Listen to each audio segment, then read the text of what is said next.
अस्सलामुअलैकुम, कैसे हैं आप सब। अल्लाह करे कि आप लोग बिल्कुल ठीक हों, बिल्कुल खैरियत से हों। और अल्हम्दुलिल्लाह हम लोग भी बिल्कुल ठीक हैं।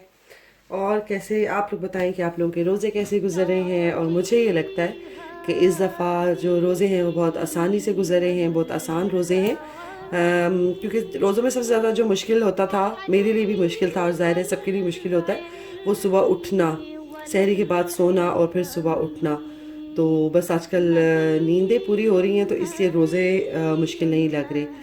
और मुझे लगता है कि आप यही सबके साथ यही हो रहा होगा। तो आप लोग भी ज़रूर बताइएगा कि आपके रोज़े कैसे गुजर रहे हैं। और आज मैं बहुत इजी पीसी सी एक रेसिपी आपके साथ शेयर करने लगी हूँ। फ्रूट कस्टर्ड जो होता है वो सभी घरों में बनता है, लेकिन मैं आपको बताती हूँ कि मैं कैसे बनाती हूँ। बहुत इजी सी रेसिपी है। मैं बनाने लगी थी क्योंकि काफ़ी दिन हो गए थे अफ्तारी में हम लोगों ने ऐसा कोई मीठा नहीं खाया था, खजूर के अलावा कोई डिज़र्ट नहीं लिया था। तो फिर मेरे हस्बैंड को कल से हो रही थी थोड़ी सी क्रेविंग, कहते हैं काफ़ी दिन से तुमने कुछ मीठा नहीं बनाया। मैं कहा चलें आज बनाती हूँ ये और आपके साथ शेयर करती हूँ। और ये मैंने जेली को कर लिया था, जेली बना ली थी। और ये देखें कि उसके बीच में ही मैंने स्ट्रॉबेरीज डाल दी थी, और ये स्ट्रॉबेरीज जेली के बीच में ही अच्छी सी जम गई हैं और ये बड़ी प्यारी लग रही हैं। और अभी मैं ये डालती हूँ इसकी लेयर। ये देखें जी, मैंने फर्स्ट लेयर लगा ली है जेली की, जिसके बीच में ही स्ट्रॉबेरीज हैं। जेली मैंने जब पकाई थी तो उसके बीच में मैंने छोटी छोटी काट के डाल दी थी और वो इसी तरीके से सेट हो गई थी।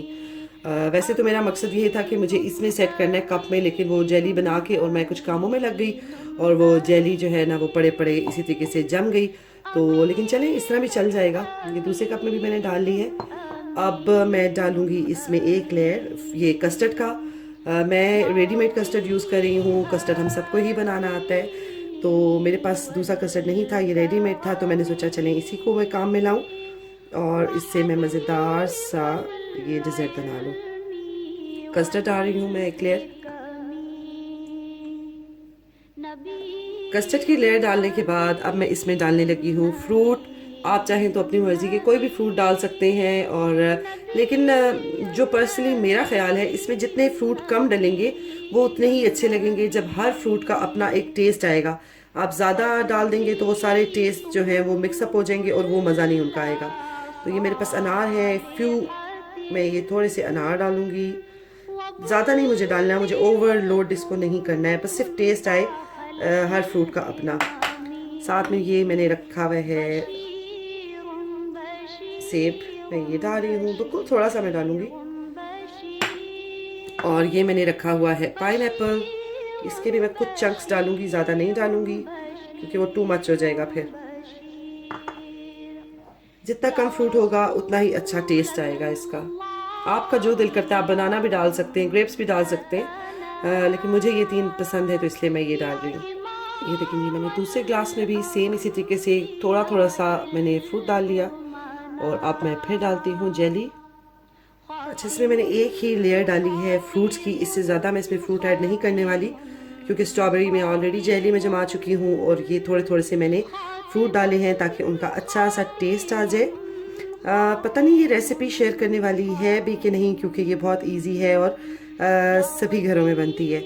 लेकिन अभी तक जब से रमज़ान शुरू हुआ है, मैं आप लोगों के साथ हर वो चीज़ शेयर कर रही हूँ जो मैं ख़ुद बना रही हूँ। तो फिर मैंने सोचा कि आज मैं ये बना रही हूँ तो आप लोगों के साथ ये भी शेयर कर दूँ।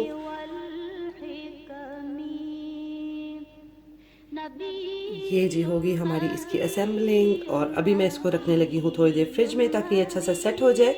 और उसके बाद मैं करूँगी क्रीम whip और मैं वो डालूँगी इसके ऊपर। ये देखिए जी, फुल ये डबल क्रीम है, फुल फैट जिसे कहते हैं या डबल क्रीम। ये मैंने रख दी थी फ्रीज़र में और मुझे थोड़ी सी चाहिए, मुझे ज़्यादा नहीं चाहिए क्योंकि मैं बना रही कम क्वांटिटी में हूँ, क्योंकि ज़ाहिर है रमज़ान में इतना खाया नहीं जाता, तो इसलिए मैं थोड़ी सी ही बना रही हूँ। तो ये मैंने रख दी थी फ्रिज में और मैं अब इसे करूँगी whip और फिर आपको दिखाती हूँ। इसका ठंडा होना बहुत ज़रूरी है। अगर ये ठंडी होगी तो फिर बहुत अच्छे से हो जाएगी, अदरवाइज़ ये थोड़ा टाइम लेगी होने में। क्रीम को बीट करते हुए मुझे हो गए हैं 5 मिनट। और ये देखें ये थोड़ी सी अब थिक होनी शुरू हो गई है। लेकिन मुझे अभी इसको थोड़ा सा और फ्लफ़ी करना है। और अभी मैं इसमें डालने लगी हूँ कैस्टर शुगर, तकरीबन हाफ़ टी स्पून। ये देखें जी, हाफ़ टी स्पून मैंने इसमें डाली है कैस्टर शुगर। ये देखें 5 से 10 मिनट मैंने क्रीम को किया है और ये बिल्कुल अच्छी सी ये बन गई है फ्रेश क्रीम। इसको ज़्यादा नहीं करना वही, वरना ये बटर बन जाएगा। और सबसे ज़्यादा इसके लिए जो इम्पोर्टेंट है वो ये है कि आप जिस बीटर से कर रहे हैं उसको ठंडा होना चाहिए, और जो क्रीम है उसको बहुत ज़्यादा ठंड, अगर वो सही प्रॉपर चिल होगी तो वो बहुत अच्छे से बीट हो जाएगी, अदरवाइज़ फिर वो सही नहीं होगी। और ये मैंने तकरीबन 10-15 मिनट इसको किया है। बीच में मैंने आपके सामने इसमें कैस्टर शुगर ऐड की थी, और बस ये हो गई है अब रेडी। और मैंने ये पॉट इसलिए चेंज किया कि ये मेरा मई रंग कप है, तो इसमें अच्छे से हो रही थी बीट। और अब मैं इसको लगाती हूँ अपने फ्रूट ट्राइफल कह लें या फ्रूट कस्टर्ड कह लें, कुछ भी कह लें, उसके ऊपर मैं इसको लगा के आपको दिखाती हूँ। ये मेक श्योर कीजिएगा कि जब ये क्रीम बनाएं तो उसको वो इस तरीके से स्टिक होनी चाहिए। जब आप उसको ऐसे उठाएं, जब आप उसे उठाएं तो वो ऐसे इसके साथ चिपकी रहे, स्टिक हो, मतलब गिरे ना वापस, तो इसका मतलब है ये प्रॉपर डन है। ये तो बनाना बहुत आसान है, लेकिन इसका जो सबसे ट्रिकी पार्ट ये है वो अगर आप बनाते हैं ये क्रीम। और मेरी जो क्रीम है वो परफेक्टली फाइन बनी है जैसे बाज़ार में होती है। और मैंने इसके ऊपर अब की है लेयरिंग इस क्रीम की। मेरे पास पाइपिंग बैग नहीं था, इसलिए मैंने खाली स्पून के साथ ही इसको ऊपर अच्छे से एडजस्ट कर दिया। और ये देखें जी, हमारा मज़ेदार सा फ्रूट कस्टर्ड हो गया है ready with homemade fresh cream. ये देखें, और ये कितना टेम्पटिंग लग रहा है।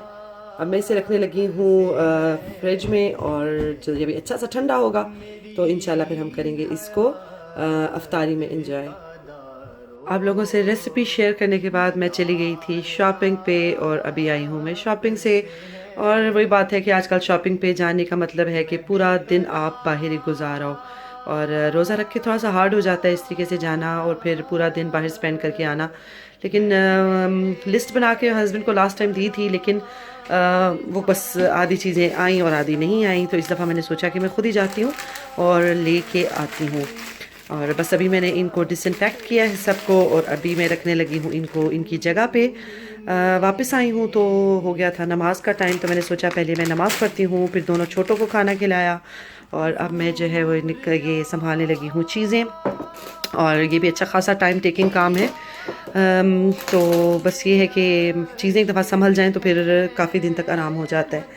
तो बस ये है कि अगर आप लोग चाहते हैं कि मैं कभी आप लोगों के साथ अपना ग्रॉसरी हॉल शेयर करूं तो प्लीज़ मुझे कमेंट बॉक्स में ज़रूर बताइएगा कि मैं आप लोगों के साथ अपना ग्रॉसरी हॉल शेयर करूं या ना करूं। वैसे अभी तक मैंने किया नहीं है, लेकिन देखें अगर आप लोगों ने मुझे कहा तो मैं ज़रूर करूँगी, वरना नहीं करूँगी। तो चलें फिर चलती हूँ, ये चीज़ें संभालती हूँ, उसके बाद करनी है अफ्तारी की तैयारी, और दिखाऊंगी आज अफ्तारी में क्या बनता है। आज होने वाली है मेरी 10 मिनट प्रेप अफ्तारी की, क्योंकि आज मैं हो गई हूँ थोड़ी सी लेट, और मैंने सोचा कि बस अब जो भी है वो जल्दी जल्दी से करना है। और बहुत क्विक सी आज अफ्तारी मेरी बन रही है, कोई ख़ास मैं इंतज़ाम नहीं करी।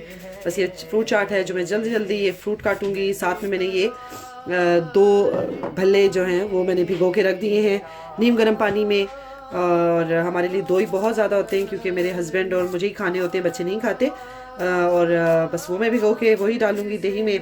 इसके अलावा मैंने ये टोस्ट रखा हुआ था फ्रीज़ करके, वो मैंने निकाल लिया है। साथ में मैं ब्रेड स्टिक्स निकालूंगी बच्चों के लिए। और यहाँ पे मैंने पकौड़ों का बेसन घोल के रख दिया, अभी घोलूंगी उसको, अभी मैंने डाला नहीं है। इसमें मैंने चीज़ें वगैरह मिक्स करके रख दी हैं, और क्विक सा मैं इसको बस मिला के और रख दूंगी। और आज जो है वो क्विक वाले पकोड़े बनेंगे, जिसमें मैं आपको दिखाती हूँ कि मैं पोटैटोज़ को कद्दूकश करके डालती हूँ, और वो जल्दी भी बन जाते हैं। और उससे ये होता है कि बच्चे भी बड़े शौक से वो खा लेते हैं। और उसके लिए ना मुझे झंझट होगा कि मैं सारी वेजिटेबल्स काटूं, प्याज काटूं और ये सारा कुछ। और बस वही काटूंगी, उसको मैं कद्दूकश करूंगी, और उसके बाद वो मैं डायरेक्ट मिक्स करूंगी बेसन के बीच में, और फिर मैं वो जल्दी से पकोड़े बना लूँगी। तो अच्छा लगता है कभी कभी आप जो जल्दी में चीज़ बनाते हैं उसका भी मज़ा ही आता है। और अफरा तफरी में जब होता है ना इंसान, तो वो फिर जल्दी जल्दी काम करता है, और फिर बाद में खाने का भी बड़ा मज़ा आता है, रिलैक्स होकर बंदा फिर खाता है। और वैसे भी जो फ्रीज़र में चीज़ें फ्रीज़ करके मैंने रखी हुई हैं उसका बहुत फ़ायदा है कि वो जब भी निकालो, देर हो रही हो, आप जल्दी जल्दी से निकालें और आप उनको करें, गरम करें, फ्राई करें, जो भी करना है वो करें और वो हैं रेडी टू ईट हो जाती हैं। तो बस अब मैं जल्दी जल्दी से ये लगी हुई हूँ, ये चीज़ें अपनी कर रही हूँ कंप्लीट ताकि हो जाए, मैं अफ्तारी तक सब कुछ रेडी कर सकूँ।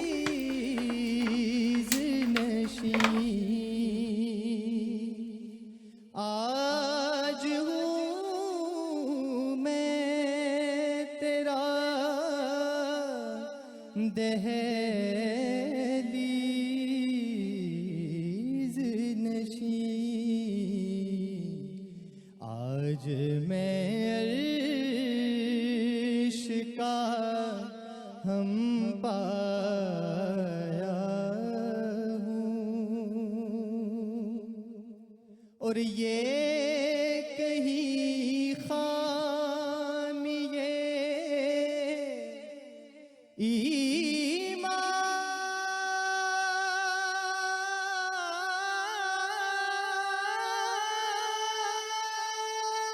टंटना, ये हो गए हैं हमारे दही भल्ले रेडी। इनकी भी असेंबलिंग किसी दिन आपको दिखाऊंगी कि ये मैं कैसे निकालती हूँ फ्रीज़र से और मैं किस तरीके से इसको बनाती हूँ। और ये भी झटपट से मैंने जल्दी जल्दी से बना लिए हैं। और अब लास्ट बट नॉट लीस्ट मेरे ये पड़े हैं पकोड़े। इसके लिए मैं आपको बताती हूँ कि मैं पोटैटो स्क्वैश क्या करने वाली हूँ। ये मैंने आलू लिए हैं और मैं इनको कर रही हूँ कद्दूकश। कद्दूकश करने के बाद मैं इसको डाल दूंगी पानी के बीच में थोड़ी देर के लिए ताकि इसका जो स्टार्च है वो निकल जाए। और उसके बाद फिर निचोड़ने के बाद मैं इसको डालूंगी बेसन में और मैं फिर इसको करूंगी फ्राई। और बेसन में मैंने कुछ ऐसा ख़ास कुछ भी नहीं डाला, सिर्फ मैंने ये जो मिर्च मसाले वगैरह होते हैं वो डाला है, चाट मसाला डाला है। और इस तरीके से पकोड़े बहुत मज़े के बनते हैं और मेरे बच्चों को तो बहुत अच्छे लगते हैं इस तरीके से। और क्विक का काम है, जल्दी जल्दी बन जाते हैं, आपको एक्स्ट्रा चीज़ काटनी नहीं पड़ती। ये मैं खाऊंगी, इसको मैं रखूंगी पानी के बीच में क्योंकि मुझे इसका स्टार्च निकालना है, अदरवाइज़ ये बेसन को बहुत ज़्यादा लिक्विड ही कर देगा। और जल्दी में जब आप काम करो तो आपको वो फीलिंग आती है कि जब आपके एग्ज़ाम्स हो रहे होते हैं और एग्जामिनेशन हॉल में जब टीचर कहता है कि आपके पास 5 या 10 मिनट्स रह गए हैं और आपको अपना पेपर ख़त्म करना है, तो सेम वही वाली फीलिंग्स आती हैं कि आपको टाइम से अपना काम ख़त्म करना है और जो कुछ भी है वो बना के पेश कर देना है। ये मैं रखूँगी इसके बीच में और इसमें मैं डालूँगी पानी। और पानी में डालने के बाद मैं इसको अच्छे से हाथों से मैं निचोड़ूँगी ताकि इसका स्टार्च निकल जाए बीच में से। ये मैंने आलूओं में से सारा स्टार्च इसका निकाल लिया है, मैंने अच्छे से निचोड़े और ये मैंने डाल दिए हैं बेसन के बीच में। और अब जल्दी से मैं बना लेती हूँ पकोड़े। ये बन गए हैं ये क्विक से पकोड़े जो मैंने आपको दिखाए थे, बड़े ये मज़े के लग रहे हैं। और साथ में मैंने ये बना लिए हैं चिकन स्टिक्स वगैरह, ये सब कुछ ऑलमोस्ट रेडी हो गया है। बड़ी क्विक सी अफ्तारी थी लेकिन अल्हम्दुलिल्लाह अल्लाह का शुक्र है कि सब कुछ अपने टाइम से रेडी हो गया है। और अब कुछ सेकंड्स ही रह गए हैं अफ्तारी में और बस मैंने कहा कि ये चलें ये 2-3 समोसे भी कर लेती हूँ। और बस ये है कि अब मैं जाती हूँ और खोलती हूँ रोज़ा और आप लोगों से मिलती हूँ इंशाल्लाह ताला कल के व्लॉग में। अपना बहुत ज़्यादा ख्याल रखिएगा, दुआओं में मुझे भी याद रखिएगा। अल्लाह हाफिज़। चला